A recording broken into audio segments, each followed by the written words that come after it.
Так, а что там у нас дальше? Давайте. Клики у меня? Нет, у тебя. Да, вот смотрите, сегодня на круглом столе нам важно посмотреть про вот эти прикладные механизмы и как их реально можно использовать, да, на практике. Давайте их дальше, да? Дальше. Вот основные моменты, да, от того, как реализуются вот эти прикладные механизмы. Итак, я буду сейчас вот читать, а вы говорите, понятно вам, а вы, скажем так, переводите на свой язык, как вы поняли. Итак, ресурсы организации. Кто понял, что это такое, что это, что значит ресурсы организации? Финансирование, помощь, деньги, спонсорство, может быть, люди, состоящие, которые могут обеспечить. Совершенно верно, потому что ресурсы организации могут быть очень разные, да? Дальше, второй момент, да? Ожидаемые результаты от проводимых мероприятий, критериях оценки. Вы скажите, почему важно, чтобы были вот эти критерии оценки? Зачем? Кто еще? Кто может сказать? Зачем нужны вообще на стадии планирования знать, чем дело закончится, какие будут результаты? Что это нам дает? Да. То есть для того, чтобы понять, мы вообще достигли цели, да? Эффективны мы или неэффективны, да? Мы должны продумать какие-то показатели. Какие бывают показатели? Ну да, мы хотим достичь высокого. А вот бывают количественные, бывают качественные, да? Количественные, это понятно, это вам понятно. А как можно измерить качественные показатели, как вы думаете? Через что? Ну, как мы соберем качественные показатели? Вот сегодня было мероприятие. Как нам понять, вот качественно мы сегодня провели мероприятие или нет? Опросы, совершенно верно. То есть мы через опросы, анкеты сможем проанализировать действительно. Вот сегодня повысился у вас уровень информированности, да, про стратегию, прикладные механизмы или нет? Так, важно учитывать, когда вы планируете мероприятие, время на подготовку, да, какие у вас есть партнеры, какая у вас целевая аудитория, какое сейчас современное состояние общества, какие у вас именно региональные особенности. И опыт, который есть уже, да, у других организаций, в других регионах при проведении этого мероприятия. Какие сильные и слабые стороны именно в вашей организации при проведении вот этого мероприятия и возможные риски. То есть вот все, что мы видим, подведем итог, вот все, что мы видим перечисленное, если все это мы будем учитывать при подготовке мероприятия, что это нам даст? Результат? То есть, когда мы говорим про качество, это будет качественное мероприятие, да? Потому что мы все предусмотрели, мы все проверили. Так, хорошо. Дальше давайте перелистнем. Вот перед нами 6 этапов применения вот этих механизмов. Кстати, вам всем понятно слово «механизм»? Понятно, да? Как по-другому можем? Напишем слово «механизмы». Вот там стратегия, да? Она реализуется через механизмы, внизу. Механизмы. Ребята, как еще по-другому можно сказать слово «механизм»? Вот прикладной механизм, как мы переведем? Скажем так, или синоним подберем. Прикладные механизмы. Слово «прикладные» — это что такое? Ну да, а еще это вот такие рабочие, да, практические переводы. А механизмы, действия, механизмы. Ну, ты правильно мыслишь, что инструменты какие-то, да? Инструменты. Вот мы говорим про какие-то рабочие инструменты. Вот перед вами, да, важно, когда вы готовите любое мероприятие, и на самом деле, вот, ребята, вот это вот зафиксируйте себе, вам все равно придется рано или поздно стать, ну, лидерами, да, в своем деле. И вам предстоит провести какое-то мероприятие. Это универсальная схема. И при подготовке мероприятия постарайтесь составить вот такой паспорт, в котором описать, это вот некая концепция вашего мероприятия. и определение аудитории, целей, задачи, сроков, результатов, вот то, что мы с вами говорили. Вот как вы только все пропишете, вот этот план, вам легче будет потом по нему идти, и вы действительно вот, получите тот результат, на который вы рассчитывали. Очень важно понимать, чем вы располагаете. Вам нужно знать, что есть у партнеров вам в помощь. И при заполнении таблицы, план подготовки и проведения мероприятий, да, вы уже сможете все это выстроить. И если вы это все разработали, а вот без этих 3 позиций нельзя выходить ни к одному спонсору, ни к одному там учредителю, ни к начальнику вашему, у которого вы просите, допустим, финансирование. Вот когда вот это все у вас есть, разработано, только потом вы идете со своей презентацией подготовленной, да, на переговоры к партнерам, в администрацию или там к руководству вуза своего, да, и тогда видно, что вы свое мероприятие проработали или свой проект. Ну а потом вы все это реализуете согласно таблице и в конце анализируете. Вот видите, в принципе, подведение любого мероприятия или проекта это 3 больших шага. Вот давайте, первый шаг какой? Вначале что? Да, мы расписываем, это такая подготовка, да? Потом мы,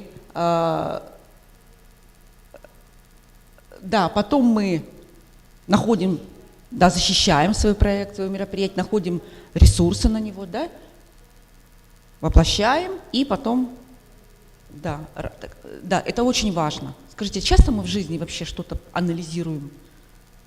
Иногда. Вот действительно, бывает, мы провели и думаешь, ну и ладно, что-то получилось, что-то нет. А если мы старались проанализировать, то, может быть, нам помогло это что сделать? Да.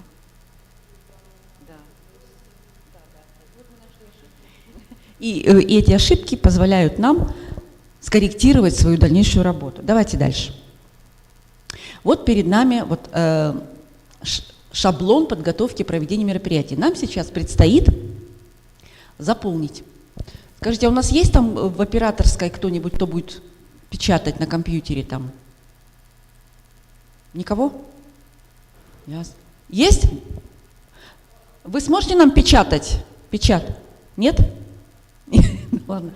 Хорошо, мы тогда будем писать на флипчарте. Давайте, да, давайте. Угу. Есть у нас, да? Так, да, можно стирать. Вот. Значит, ребята, было вот 6 механизмов, которые я озвучила. Помните, когда в выступлении? Слушали меня, да? Вот, я вам сейчас просто напомню, а вы себе зафиксируете куда-нибудь, да? И мы будем действовать таким образом. Мы смотрим любую задачу, или проблема, которая есть, и под нее подбирать какой-то механизм, 1 из 6, который нам поможет решить эту задачу или проблему. Вот. Итак, первый механизм анализ и дополнительная проработка организационно-планирующей документации этнокультурных СО НКО. Как бы вы, допустим, 1, 2, 3 словами его обозначили, вот для себя? Анализ и дополнительная проработка организационно-планирующей документации этнокультурной организации. Давайте коротко напишем. Итак, 1, у нас будет 6 пунктов. Да, это механизмы. Первое. Проработка документации. Ну, мы будем иметь в виду здесь все, наши какие-то там документы, да, вот основывающие на... Вот, то, чтобы нам просто обозначить. Это первый механизм. Так. Второй. Создание системы алгоритмов межсекторного взаимодействия. Да. Ну, мы можем, если нам понятно, мы можем оставить и так, а можем немножко сократить. Итак, создание систем и алгоритмов межсекторного взаимодействия. Ну, давайте, создание алгоритмов, да, взаимодействия. Ну, создание алгоритмов или просто алгоритмов взаимодействия, да, межсекторного. Нам будет понятно, что здесь имеется в виду, что нам нужно вот все-все-все. А о каком взаимодействии мы говорим? Между кем и кем? Да, это могут быть партнеры, бизнес-партнеры, это могут быть сами организаторы, кто еще? Кого мы можем привлекать? Нет, с бизнес-партнером. Бизнес, Потом вот, если мы этнокультурная организация, то сектор НКО. Кто еще может быть нашими партнерами? Да, органы власти, совершенно верно, да? А, да? Да? Еще вот сегодня кто в зале сидел, да? То есть это могут быть представители, подсказывайте. Да. Научные ученые, да? Могут быть, могут быть. СМИ, может быть. Вот как со всеми пытаемся взаимодействовать. Вот, у нас есть мероприятие, нам надо его хорошо провести. В принципе, тема этнокультурная, она всем важна, и всех можно в свой проект затянуть и увлечь. Так, отлично. Третий механизм. Актуализация форм, методов работы и имеющегося методического материала, используемого в деятельности. Так, то есть актуализация форм, да, и методов. Актуализация, да? То есть это речь идет про опыт, да? То есть изучение опыта, да? И различных форм. Помощница, молодец. Угу. Да. Ага. Вот типа зимой, как же мы там это прочитаем? А можно покрупнее? Форм. Можно покрупнее? Форм. И напиши и методов. И методов. То есть мы используем различные методики, изучаем, внедряем, используем в своей практике. Так, четвертый механизм. Кто еще попробует писать? Можешь покрупнее, пожалуйста? Ладно, да, попробуй. Так, системный анализ и мониторинг деятельности организации, да? Вот. Ну, тут все понятно, да? Так и запишем. Анализ и мониторинг деятельности. Анализ и мониторинг. Это о чем мы говорили? Все время мониторить, что происходит с организацией, нужно подкорректировать и так далее. Так, это у нас четвертое. И пятое, системное повышение уровня профессиональных компетенций руководителя и актива. Как мы это запишем коротко?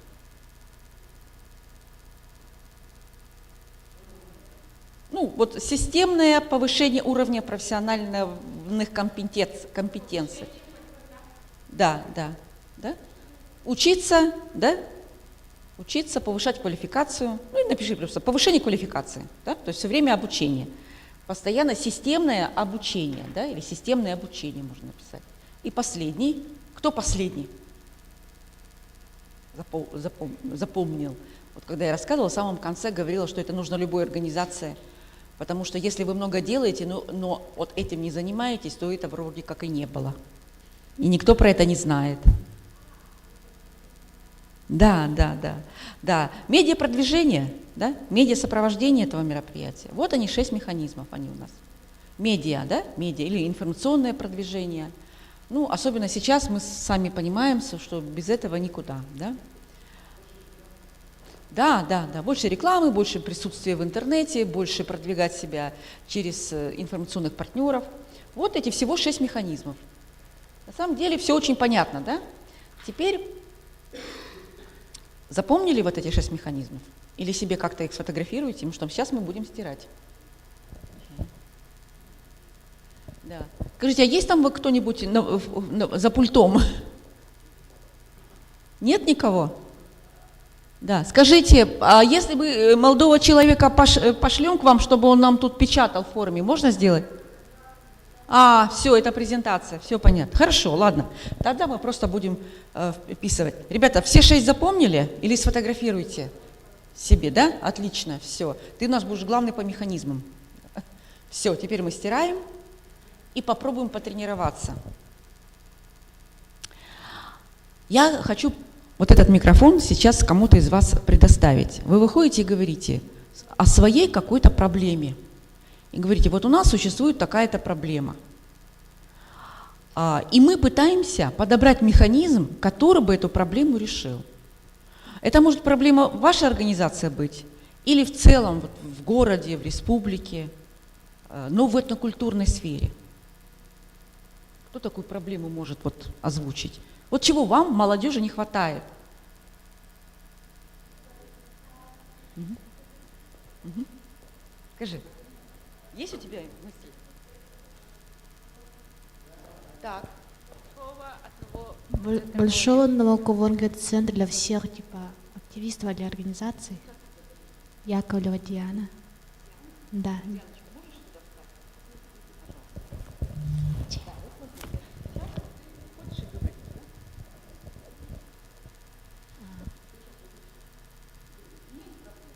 Мгм. Но не у меня, а у всех. У нас есть проблема в том, что у нас нет определенного места собраний, реализации своих планов, идей, то есть коворкинг-центров по общему. То есть, но в нескольких организаций есть большие такие аудитории, а у нас типа, просто маленькие. Даже вот мы с одной организацией разделяем одно помещение, то есть две организации так мешаем друг другу. Ну не мешаем, а просто нужен большой один центр. Да, молодежный. Да, вот, центр развития. Да.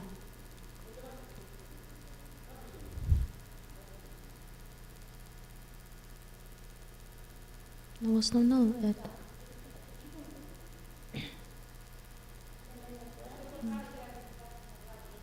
Обмениться, чтобы даже узнавать друг друга.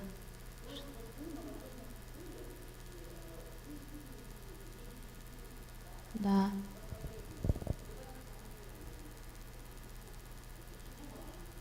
Поддержка друг друга. Еще.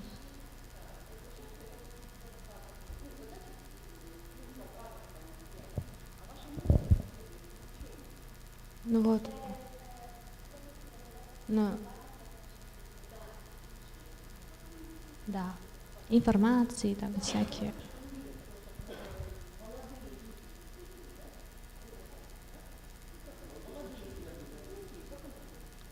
Молодежь нет. От 18 до 25, например. 7. Ну, начиная с 18 лет. От 18. И до уже любого возраста. Да. Ага. Студенческий состав.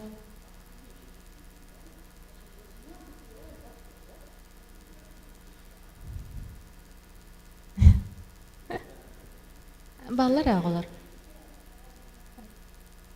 Есть 30-летние студенты. Ответственное оценивание. Да, испытывать потребность в поддержке реализации наших идей, но их идей общих. Да, общих идей. Да. Есть даже, ну вот, многоразовые студенты. Ой, испытывать потребность своих идей, планов.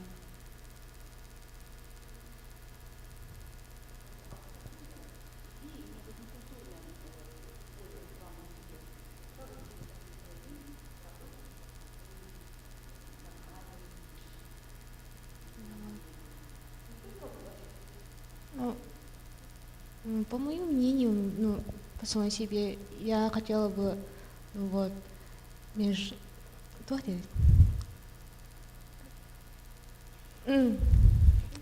Восточные, да, студенты же есть сразу зарубежные.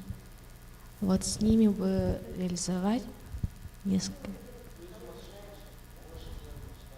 Ага, да. Шество наций этно-расовых, этнических.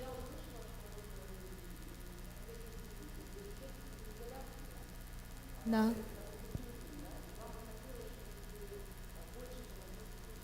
Да. Ну, в нашей республике где-то более 90 народов живут, да? Вот с ними, а не только наши. Вот якуты.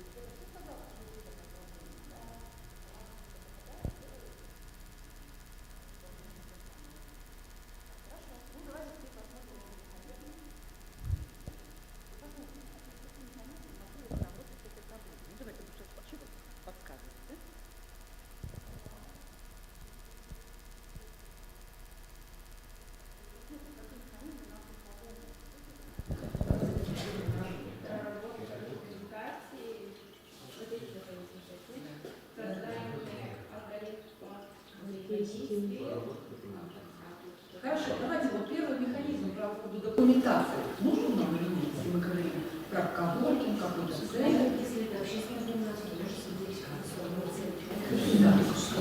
Списки. То есть нужно посмотреть, допустим, какие-то программы ваши, региональные, федеральные, посмотреть, есть ли программы, которые поддерживают вот такие проекты. Вот на самом деле есть даже федеральная программа, которая финансирует создание молодежных коворкингов в России. Значит, получается, что если мы изучим эту программу, мы сможем подать туда заявку. Да? Ну давайте запишем так. Итак, первый пойдет, значит, проработка документов, законов, каких-то программ, которые направлены. Проработка Вы не документации. поверите, у нас на Находке мы когда собрали молодежь, и у нас есть такая лаборатория, проектная лаборатория, вот я в музее работаю, и у нас есть молодежный центр. Кстати, вот кому интересно, давайте, вот Находка тоже далеко от вас, да, и вам тоже, наверное, будет интересно знать, как у нас живут ребята. Вот, давайте обменяемся контактами, и я вас познакомлю с нашим молодежным центром, и может вы какой-то проект вместе придумаете, потом вы к нам прилетите, выиграете грант, к нам прилетите, они к вам прилетят. Они мечтают не в Кубе отправиться, а вы, наверное, мечтаете побывать в море. Мечтаете? Да. Представляете, как Море. И они тоже мечтают про коворкинг. Они тоже хотят, чтобы был коворкинг молодежный, где они могут приходить и вот так вот заниматься, проектировать.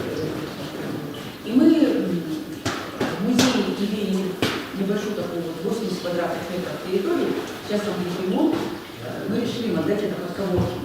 И молодежь приходит, и уже они делают свои проекты, например, да, конструкция, они уже дали свой проект, грант получили, небольшую сумму, 300 тысяч, книжный стандарт, да, вот, это их проект. И есть другие проекты, которые тоже вот, и они научились через вот эту проектную деятельность реализовывать свои идеи. И это здорово. Так, хорошо. Первый, второй механизм. Создание логарифмов взаимодействия. Так, нужно ли нам тут взаимодействие? И с кем? Как вы думаете? С опытными, более опытными. Да? Так, кто нам нужен? Ну-ка, давайте так. Да. Значит, Спикеры, Научные они эти, да, ну давайте, значит, если мы делаем, допустим, этноковоркинг, да, мы же смотрим культурную, да, тему, этноковоркинг, значит, нам нужны кто? спонсор. спонсоры. Ты про учебу говорила, да?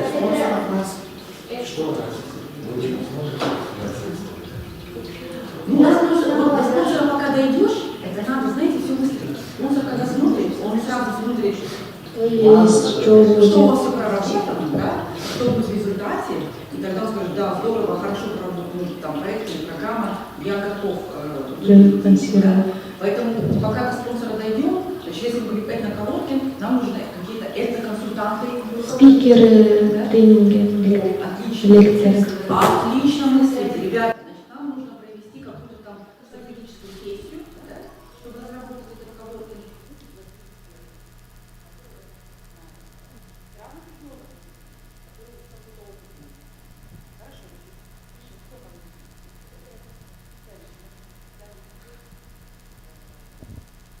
По атмосфере.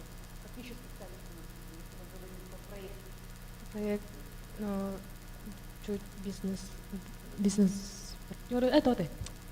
Нет, ну бизнесмены проще как. Ну, может быть, там социальный предприниматель, Ага. да, которые готовы, к примеру, в этом коворкинге открыть.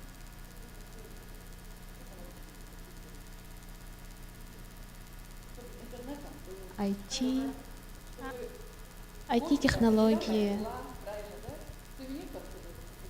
Можно, Мгм. да, может быть, как раз вот какие-то социальные предприниматели, да, в нашем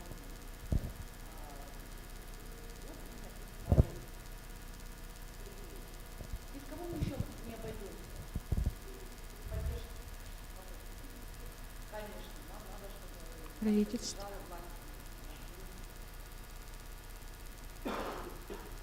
Это специалист. Еще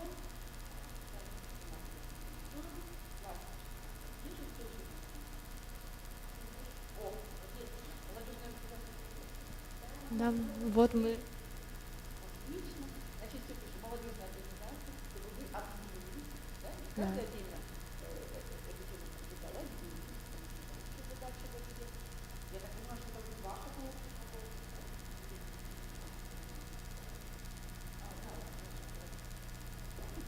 Хорошо. Саша. Вот, и нам очень важно, да, о, есть второй, давайте, передавайте, это будет ваш переходящий. Так, все, этот механизм тоже, то есть если еще проработать его, там, наверное, могут появиться еще, какие еще структуры, которые точно нам нужны. К примеру, власть мы определили, бизнес определили, общественный сектор мы определили. Ну, пускай будут СМИ как партнеры, да, тоже мы их в это включим, чтобы они участвовали в разработке, в проработке. Так, и мы можем пригласить экспертов, мы написали, да, по проектной деятельности, кстати, не только этно, да, по проектной деятельности. Так, хорошо. Все, подходит нам второй тоже механизм. Третий механизм.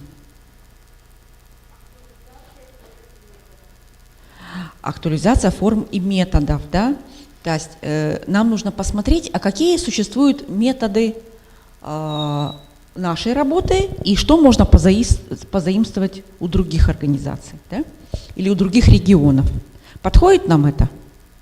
Подходит, да? Согласны? Давайте берем, значит, актуализация форм методов. Хорошо, а что изменится? Вот смотрите, появится у вас коворкинг, и что там будет происходить, как вы думаете? Вот в микрофончик передавайте, да, передавайте друг дружку. Угу. Как-то изменится качество вашей работы? Вот что это даст вам? Сплочение разных организаций в одну единую такую цель, чтобы все продвигали в дальнейшем вот эту нашу идею. Хорошо. Значит, во-первых, коммуникация облегчится, да?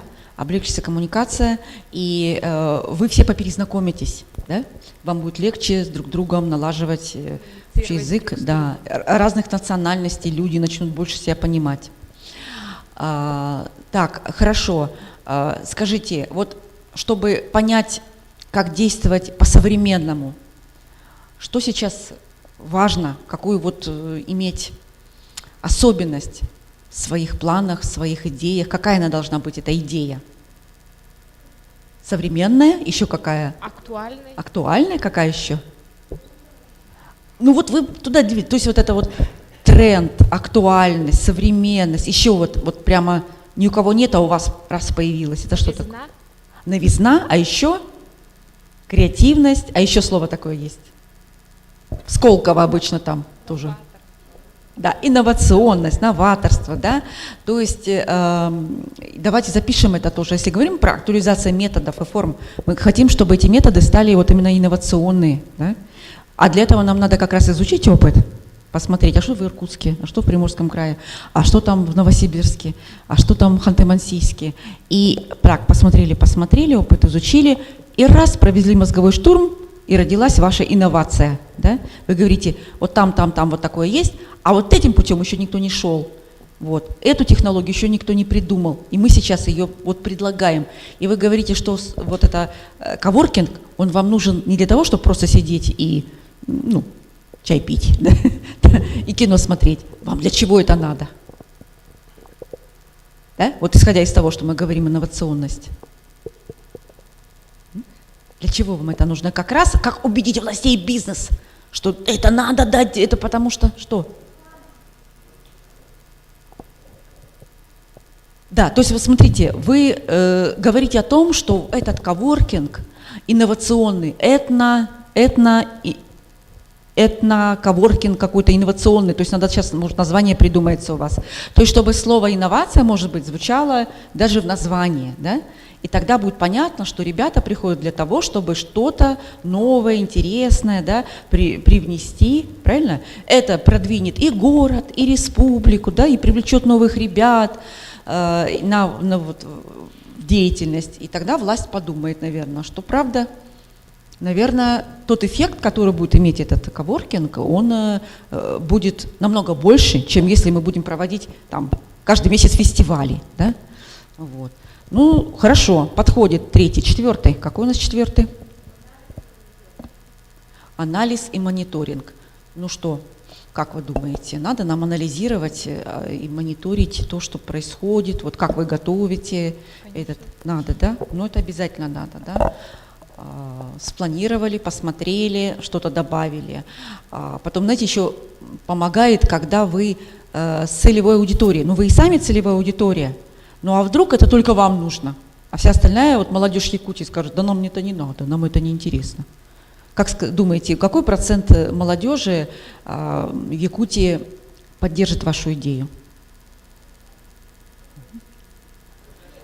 Активно, вот именно активно, вот здорово, там, где у нас вот целевая аудитория, молодые, активные люди Якутии, давайте слово активные, да, активные допишем, вот, потому что, может быть, не всем это нужно, но активная молодежь. Скажите, а если вот ничего не делать, если, например, молодежь активная хочет реализоваться, хочет свои идеи, инновационные, но ничего никто не поддерживает, чем это может грозить?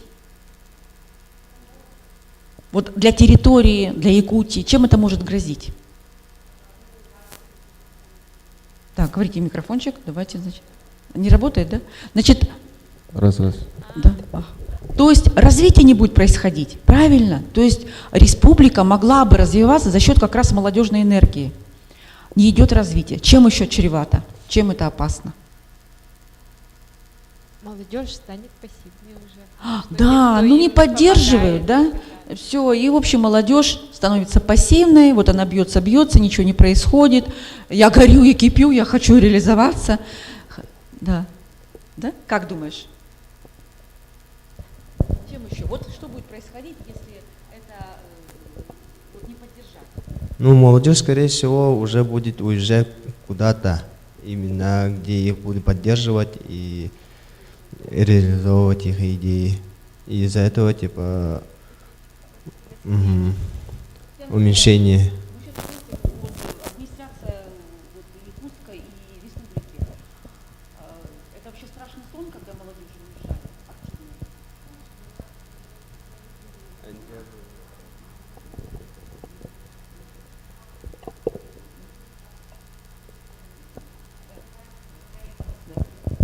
Вот ребята сегодня подняли очень интересную свою проблему, личную проблему, вот их активной, о том, что они бы хотели, так как у них есть потребность реализовать свои какие-то творческие идеи, планы, им бы хотелось иметь какой-то этноковоркинг такой, да, инновационный этноковоркинг, где молодежные организации, ориентированные на общественную жизнь, может быть, это вообще будет такой, а вообще молодежный коворкинг, где в том числе будет этнокультурная направленность, да, где можно себя проявлять. Кто-то занимается этномодой, кто-то занимается этнодизайном и так далее.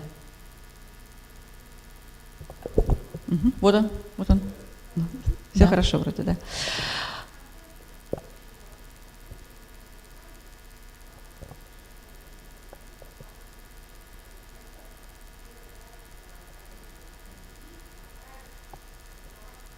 Это молодежный центр или он, в принципе, для всех возрастов?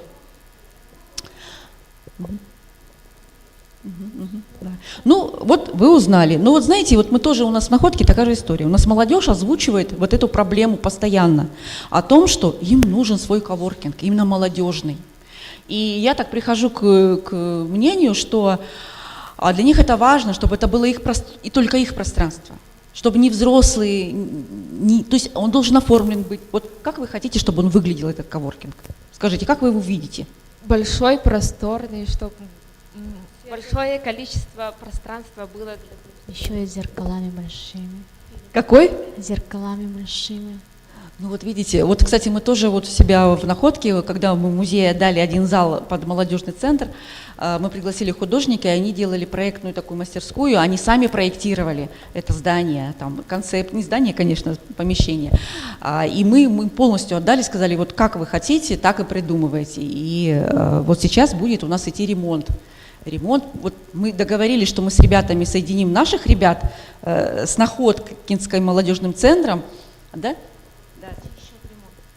Ну, точно так же мы выиграли грант выиграли грант, а сейчас ребята решили, что они, ну, это грант из нашего большого гранта, мы им выделили там, ну, 500 тысяч, к примеру, да, а сейчас они хотят свою организацию зарегистрировать, ну, вот, можете, кстати, подойти к Асе, она знает, как зарегистрировать общественную молодежную организацию, и будут подавать ей проект на финансирование, потому что им там теперь много денег, они хотят мерч, чтобы был свой. Они хотят еще чего-то, ну то есть все, мы уже не влезаем в этот бюджет, но мы видим, что у них глаза горят, они уже выигрывают свои маленькие гранты, и их идеи воплощаются. И они уже, ну кто-то даже там говорит, я вот отучусь, вернусь, или а я не хочу никуда уезжать, у меня вот тут проект свой и так далее. Ну, в общем, это, конечно, очень важно. Так, анализ 4 был, да? И какой следующий механизм? Повышение квалификации. Так, прекрасно. Скажите, а вам надо вот этот механизм нужен вам? Да, будет, нет? обмениваться Мы своими сфотографируем, данными, ребят? Нет, вот это вот, давайте сфотографируем. 5 напишу, влезет 5, 6, да? Экономно влезет 5 и 6. Итак, активу нужно будет поехать на стажировку в другие какие-то регионы, где есть подобные коворкинги, надо? Да, чтобы смотреть, как они вот свой Да. реализовали. Да, свои да, именно да, да. планы. То есть очень важно, чтобы не допустить ошибок. Вот уже кто-то там совершал ошибки, Чтоб сразу. поехать, они скажут, ребята, вот так не делайте, делайте сразу вот так. Да? То есть нужно обучать. Да? Да. Плюс еще вот сам коворкинг, да, есть определенные, оказывается, сейчас есть положение, но это вот у нас первый механизм, документы о том, что требования к молодежным общественным пространствам сейчас есть, представляете, специальные.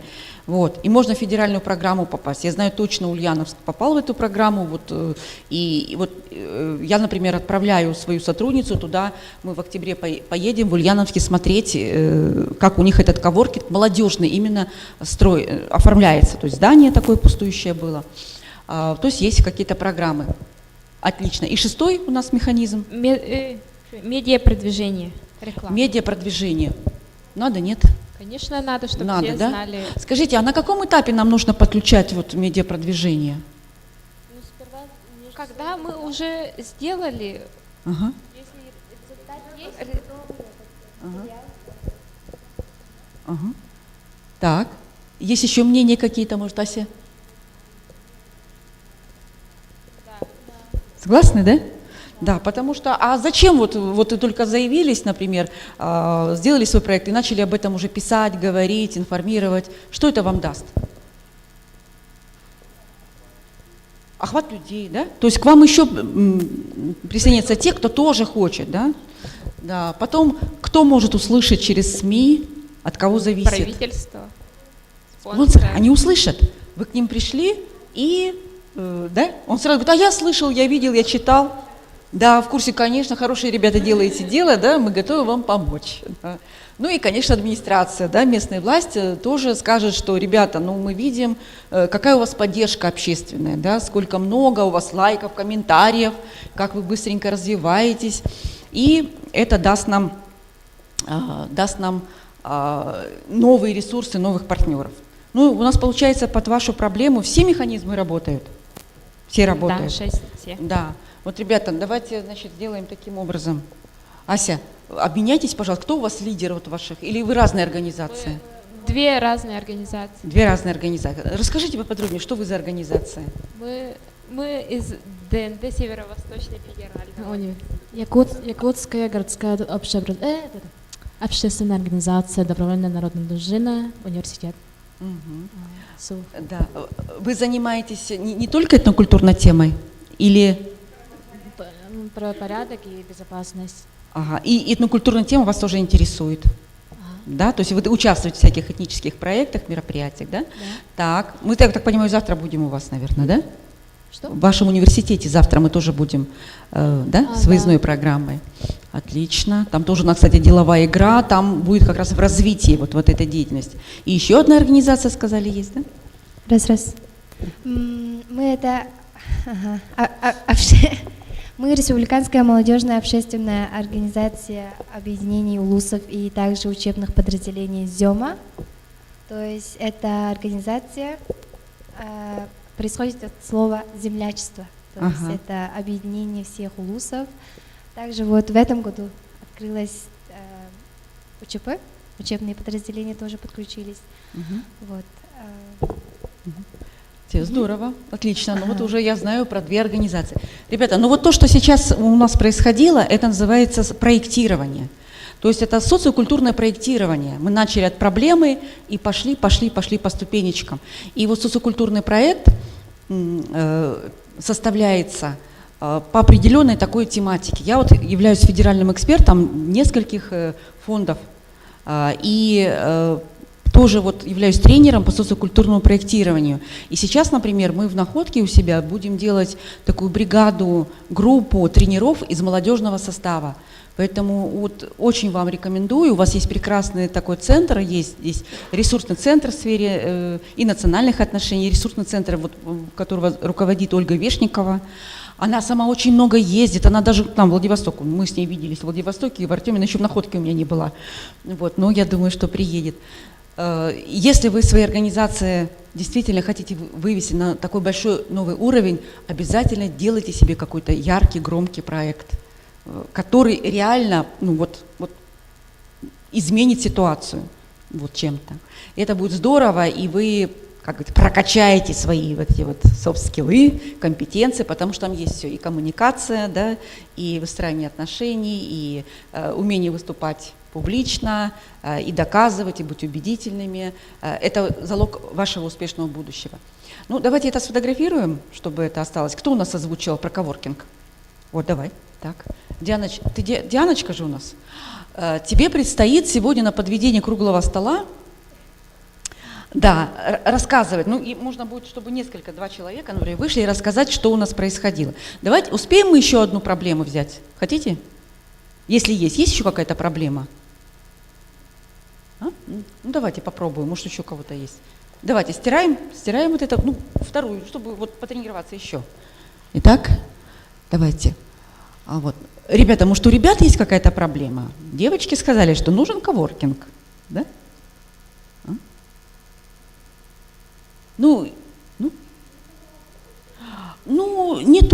Не только. Можете взять там людей с ограниченной возможностью, или взрослых, или то есть вы видите, в семье там у своих близких какая-то есть проблема, вот на культурной сфере, может, да?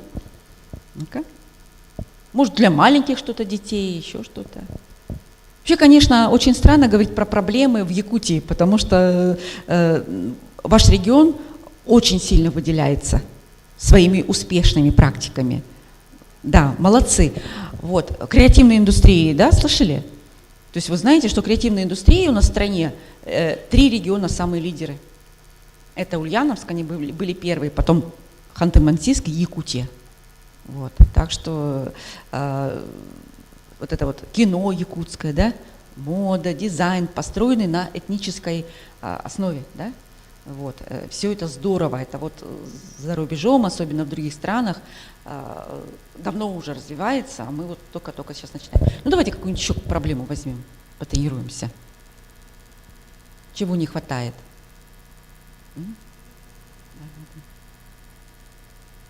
Ну вот так, представьте свою жизнь и свою национальность. Кстати, вы разных национальностей все или одной? Да? У вас чистые семьи или уже вот перемешанные? А кто в семье есть? Какие национальности? Угу. Татары, да? Ага. Ну, то есть тоже уже есть так. Угу, угу. Угу, угу. Все ясно, ну здорово. Так, ну это хорошо, что вы знаете свои корни, да, этнические, вы понимаете. Скажите, а вам интересно вообще изучать свою этническую культуру? Интересно, да? Ну вот хорошо, вам интересно ее изучать. Есть проблемы в этом или в принципе вы, ну... Ага.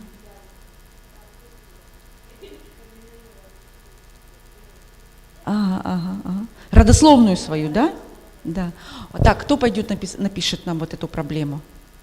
Кого это волнует? Эту проблему. Давай, пиши. Да.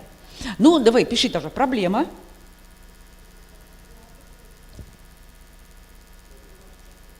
А вот мы сейчас разберемся. Вот, ну да.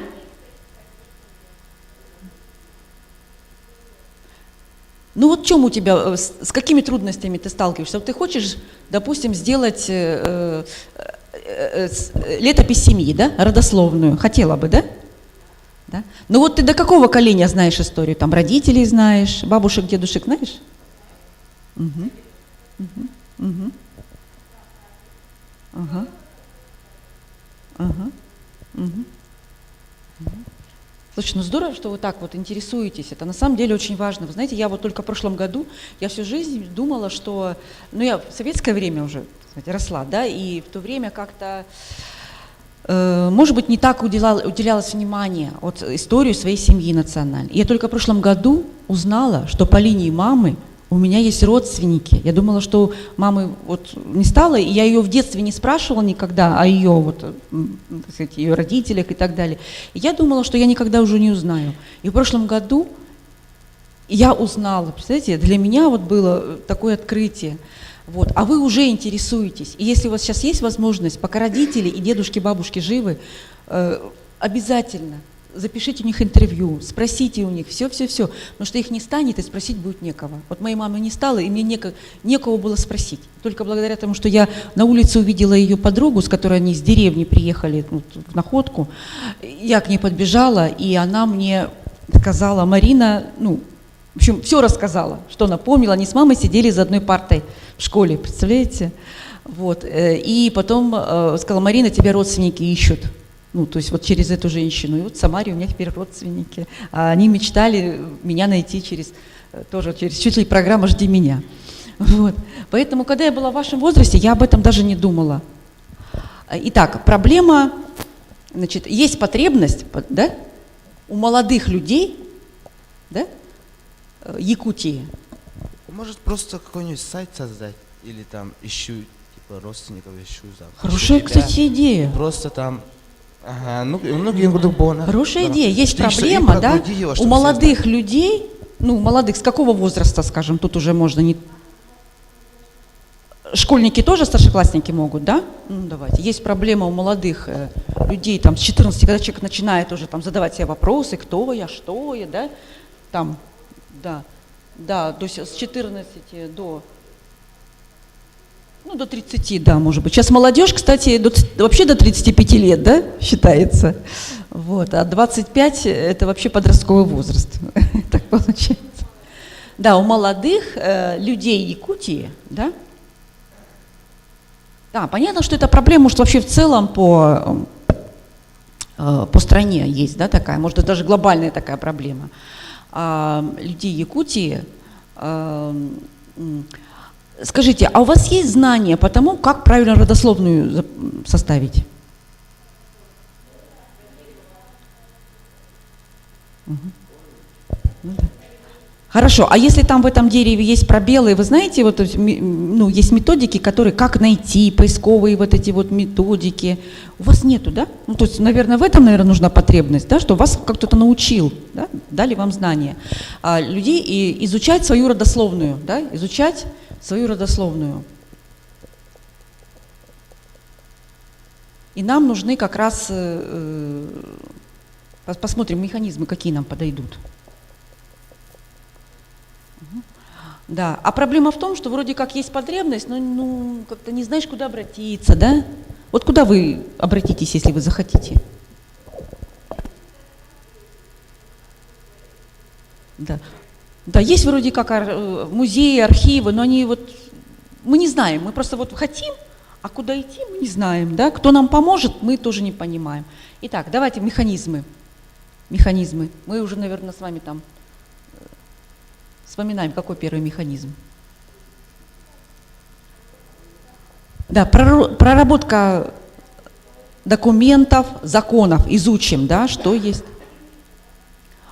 Да, закон об архивном деле, закон там о музейной деятельности, посмотреть, что где. Угу. Да, то есть, а вообще мы можем отправлять запросы? Оказывается, сейчас даже не нужно ехать в архив. Сейчас у каждого архива есть свой сайт, заходишь, пишешь им запрос, вот меня интересуют такие-то люди. И у меня вот подруга, моя одноклассница, она накопала столько информации про своих предков, гордится этим, книжку сейчас хочет издать. Хотя у нее, ну, тоже не было, вот, у меня еще впереди, я тоже хочу вот этим позаниматься. Вот, значит, проработка документов есть. Второй механизм.